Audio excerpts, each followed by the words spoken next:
Hello guys, नमस्कार। आप सभी का बहुत बहुत स्वागत है। अब समय नहीं बचा है ज़्यादा। सभी कक्षा 9वीं वाले 6 मार्च 2024 को हिंदी का पेपर देने वाले सभी स्टूडेंट्स, चाहे आप कोई से भी ज़िले के हैं, मध्य प्रदेश वार्षिक परीक्षा पेपर का पूरा सॉल्यूशन आपको मिलने वाला है यहीं पर। तो जल्दी से सभी कक्षा 9वीं वाले बच्चे जुड़ जाइए और इस क्वेश्चन पेपर का पूरा सॉल्यूशन अपने परीक्षा हॉल में जाने से पहले एक बार जरूर देख कर जाइएगा। आइए स्टूडेंट्स, बिना देर किए हम क्वेश्चन पेपर का सॉल्यूशन देखते हैं। उससे पहले आप इस वीडियो को कहाँ से देख रहे हैं, आपका गुड नेम क्या है, कमेंट बॉक्स में ज़रूर लिखिएगा। सभी प्रश्न करना अनिवार्य है। सभी स्टूडेंट्स हमारे कक्षा 9वीं वाले जुड़ चुके हैं, वे एक बार आते जाइए और अपने सभी दोस्तों को इस वीडियो को शेयर कर दीजिए। सभी को शेयर कर दीजिए और चैनल को सब्सक्राइब कर लीजिए अगर नहीं किया हो तो, क्योंकि मिलने वाले हैं सभी क्वेश्चन पेपर के सॉल्यूशन। चलिए अब बिना देर के हम स्टार्ट करते हैं पहले प्रश्न से।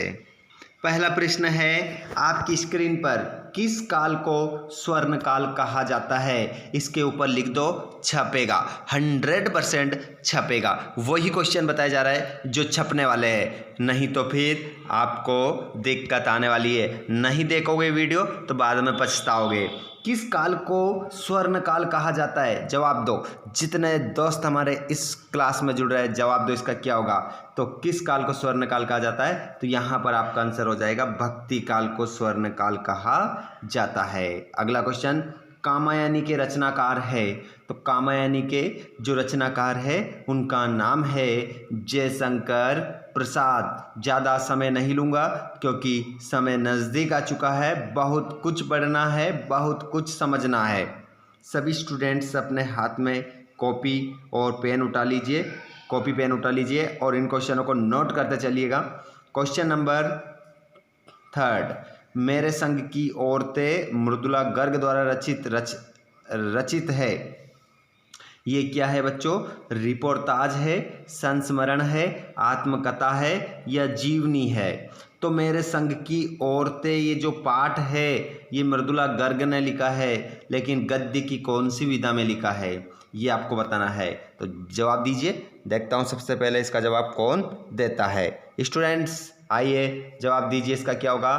तो इसका जो आंसर होगा वो हो जाएगा संस्मरण। संस्मरण आपका सही उत्तर हो जाएगा। माता पिता में कौन सा समास है? तो माता पिता में जो समास है उस समास का नाम होगा बच्चों, बताइए कौन सा समास है। तो इसका आंसर हो जाएगा द्वंद्व समास। द्वंद्व समास आपका राइट आंसर हो जाएगा। अगर छापना है 75 में से 75 मार्क्स तो वीडियो को देखिएगा लास्ट तक। अगला क्वेश्चन है आपका, रामचंद्रिका के रचनाकार कौन है? तो रामचंद्रिका के जो रचनाकार है उनका नाम है बच्चों केशव दास। केशव दास जी रीतिकाल के कवि माने जाते हैं। अगला क्वेश्चन, मेघों की तुलना किससे की गई है? अगला क्वेश्चन आपकी स्क्रीन पर आ चुका है कि मेघों की तुलना किससे की गई है? मेघों की तुलना, तो मेघों की तुलना की गई है बच्चों पाहुन से की गई है। किससे की गई है? पाहुन मतलब क्या होता है? मेहमान। मेहमान से की गई है, क्योंकि जो मेघ आए थे वो किस प्रकार मेहमान की तरह बन ठन के सज के संवर के आए थे, है ना। आपने पढ़ा होगा ना पाठ, मेघ आए बन ठन के सज के संवर के, है ना। तो ये क्वेश्चन आपका वहीं से बना है, उसी पाठ से। अगला क्वेश्चन है दूसरा वाला, जिसमें आपको रिक्त स्थान की पूर्ति करना है। किसकी पूर्ति करना है? रिक्त स्थान की पूर्ति आपको करना है। जैसे पहला क्वेश्चन आपका है, उपन्यास सम्राट के नाम से जाने जाते हैं, तो यहाँ पर आपका आंसर हो जाएगा उपन्यास सम्राट के नाम से जाने जाते हैं कौन? प्रेमचंद। अगला क्वेश्चन, पंचतंत्र में समास है, तो पंचतंत्र में जो समास हो जाएगा वो हो जाएगा पंचतंत्र। तो इसमें जो बच्चों आप आंसर लगाएंगे ये द्विगु है, ठीक है, क्या लगाएंगे, द्विगु, द्विगु आपका यहाँ पर आंसर होगा। चलिए अगले प्रश्न को देखेंगे। अगला प्रश्न है आपका, रात का विलोम शब्द है, रात का जो विलोम शब्द हो जाएगा वो हो जाएगा बच्चों दिन। दिन आपका यहाँ ऑप्शन है, इसमें आप सेलेक्ट करेंगे। जिसके बाद में रौद्र रस का स्थायी भाव है, तो रौद्र रस का जो स्थायी भाव हो जाएगा वो क्या हो जाएगा, क्रोध, क्रोध आपका आंसर होगा। अगला प्रश्न है, एकांकी में अंक पाया जाता है, तो एकांकी में जो अंक पाया जाता है स्टूडेंट्स, एक अंक पाया जाता है। अगले प्रश्न को देखेंगे, समास के भेद होते हैं, तो समास के जो भेद होते हैं वो कितने होते हैं, 6 होते हैं। लेकिन सभी स्टूडेंट सोच रहे होंगे कि सर 6 बोल रहे हैं, सर कितने बोल रहे हैं, 6, लेकिन ऑप्शन तो दे रहा है कि 4, 3, ठीक है। तो यहाँ पर आपका ऑप्शन सही होगा 4, क्योंकि समास के मुख्यतः अगर भेद की बात करें हम तो 4 प्रकार के ही समास होते हैं, ठीक है। तो आप इस बात को ध्यान रखिएगा। तो 4 ऑप्शन आपका यहाँ पर सही होगा। अगर 6 ऑप्शन में नहीं मिले, अगर 4 और 6 दोनों मिले तो फिर 6 आंसर हम सही लगाएंगे। चलिए अब जोड़ी देखेंगे, तो जोड़ी मिला लीजिए, 9 2 11 होना, 9 2 11 होना, जिसका मतलब होता है भाग जाना। पंचवटी जो है क्या है, खंडकाव्य है। सूरसागर, सूरसागर जो रचना है सूरदास जी की है, और रीढ़ की हड्डी जगदीश चंद्र माथुर ने पाठ लिखा है। ये पाठ आपका कृतिका का पाठ नंबर 3 है। रामचरितमानस, रामचरितमानस ये महाकाव्य है बच्चों, और विद्यालय में आपकी दीर्घ स्वर संधि है। इस प्रकार आपकी जोड़ी पूर्णतः सत्य यहाँ पर हो जाती है। जिसके बाद में हम अब बात करेंगे सत्य फत्य की। तो आइए बच्चों, यहाँ पर ये 6 मार्क्स का है, ठीक है, सभी क्वेश्चन 6 नंबर के आते हैं आपके। तो देखिए यहाँ पर इस पर ध्यान नहीं देना है। इस जल प्रलय में बाढ़ का चित्रण है, बिल्कुल इस जल प्रलय में आपका कृतिका का पहला पाठ है जिसका नाम क्या है, इस जल प्रलय में। तो इसमें जो बाढ़ आई थी पटना शहर में, वहाँ पर उसका वर्णन किया गया है, तो बिल्कुल सही है। तो इसका आंसर अपन क्या लिखेंगे, सत्य लिखेंगे। ओके, सभी स्टूडेंट सत्य आंसर लगाएंगे। पहले का क्या हो जाएगा, सत्य। दूसरा देखिए, घुमक्कड़ शास्त्र के रचनाकार राहुल सांस्कृतियन है, तो इसका आंसर भी बिल्कुल सत्य हो जाएगा। राहुल सांस्कृतियन को घुमक्कड़ शास्त्र का प्रवर्तक माना जाता है। अगला क्वेश्चन, रचना के आधार पर वाक्य के 4 प्रकार होते हैं। बच्चों गलत बात है ना ये, तो इसका आंसर क्या लगाएंगे आप, असत्य लगाएंगे, क्योंकि रचना के आधार पर वाक्य के कितने प्रकार होते हैं, 3 होते हैं। तो यहाँ पर कितना कह रहा है कि 4 होते हैं, तो असत्य लगाइए। इसका आंसर क्या लगाएंगे, असत्य। ये भी सत्य था, ये भी सत्य, यह सत्य हो गया तीसरा। चौथा देखेंगे, रीढ़ की हड्डी व्यंग्य प्रधान एकांकी है।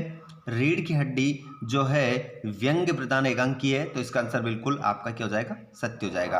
और रस के 5 अंग होते हैं, तो ये भी क्या हो जाएगा, असत्य हो जाएगा, क्योंकि रस के कितने अंग होते हैं, 4 होते हैं।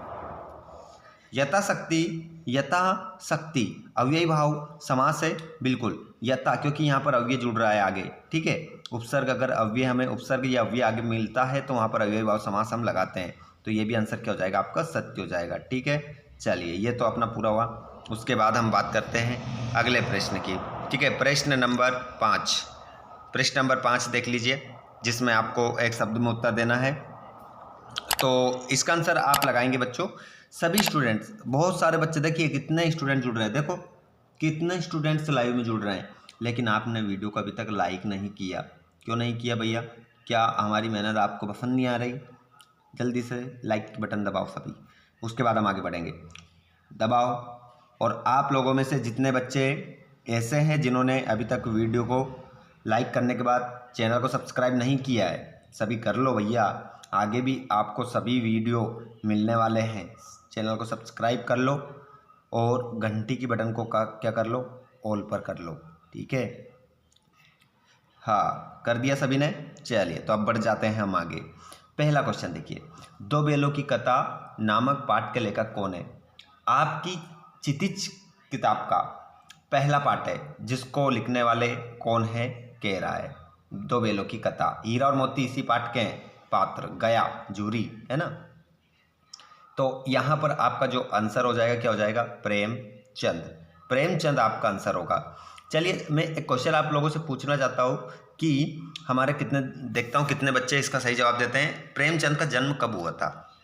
सभी जवाब दो मेरे को। देखता हूँ कितने बच्चे ऐसे हैं जो, अब देखिए इसका जवाब वही देंगे जो पढ़ने वाले वास्तव में बच्चे हैं, जो वास्तव में स्टडी करने वाले बच्चे हैं, वही बच्चे इसका आंसर बता सकते हैं। देखते हैं अभी कमेंट में, देखते हैं किस किस का नाम आता है सबसे पहले। तब तक दूसरा क्वेश्चन देखेंगे। मृत्यु का तरल दूध किसे कहा जाता है?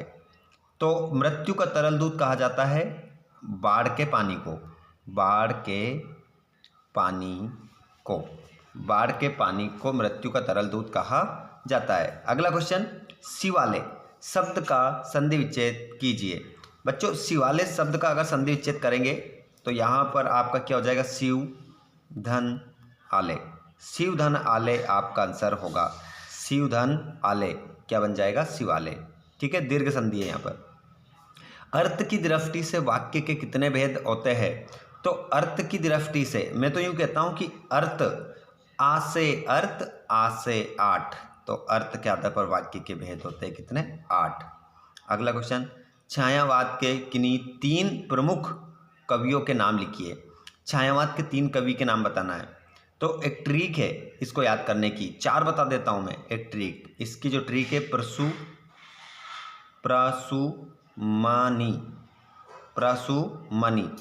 ये ट्रिक है इसकी, प्रसुमनी। प्र से प्रसाद जयशंकर प्रसाद, सु से सूर्यकांत त्रिपाठी निराला, माँ से महादेव वर्मा, और सु से सुमित्रानंदन पंत होगा, और ये निराला जी यहाँ पर है नी से। ठीक है, सु से क्या हो जाएगा? सुमित्रानंदन पंत, सुमित्रा, सु से सुमित्रानंदन पंत, और नी से सूर्यकांत त्रिपाठी निराला, ऐसे याद रख लीजिएगा। अगला क्वेश्चन है, गद्य की 2 विधाओं के नाम लिखिए। गद्य की 2 विधाओं के नाम लिखिए। तो नाटक और एकांकी लिख लो, और क्या है? सीधा सा गद्य की 2 विधा, नाटक और एक एकांकी। चाहो तो आप कहानी लिख सकते हो, चाहो तो आप निबंध लिख सकते हो, चाहो तो आप रेखाचित्र लिख सकते हो, संस्मरण लिख सकते हो।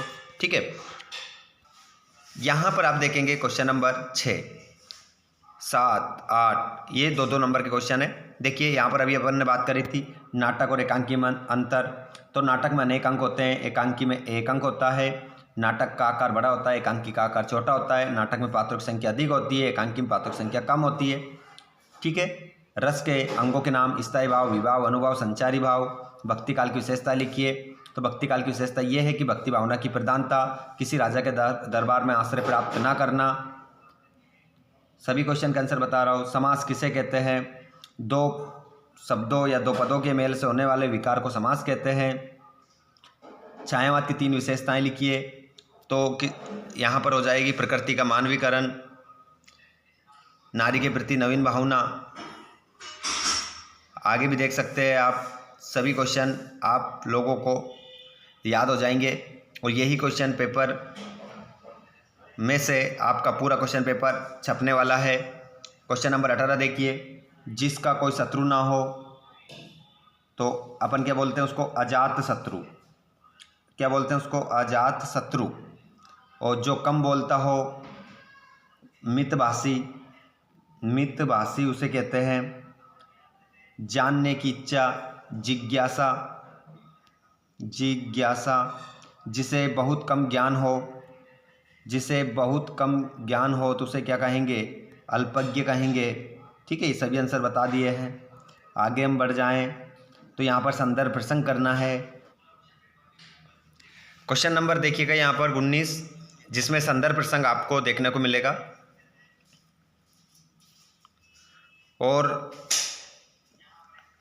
क्वेश्चन नंबर आप 21 देखेंगे, जिसके बाद